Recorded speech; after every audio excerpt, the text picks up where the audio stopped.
Les secrets d'une langue. Avoir à gogo, profiter d'une situation à gogo. Expression pour évoquer quelque chose que l'on trouve en grande quantité, abondamment, à volonté, voire sans limite. Vu sa prononciation, le mot a une couleur très contemporaine, tendance argot du XXe siècle. Eh bien, en fait, pas du tout, et même au contraire, puisque cette expression de à gogo date du XVe siècle.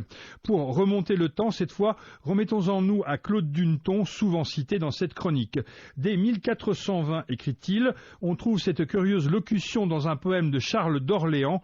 Mieux aimasse à gogo, gésir sous moult coussinets. Ces vers, à l'évidence, suggèrent une idée d'aise et de bon temps.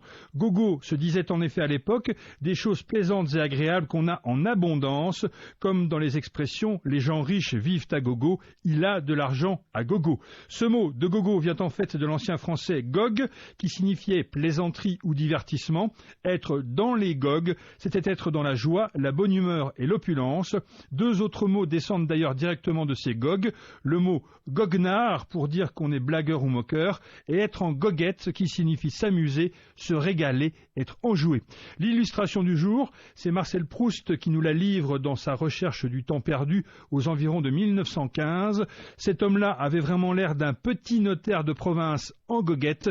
L'image est méchante mais terriblement efficace.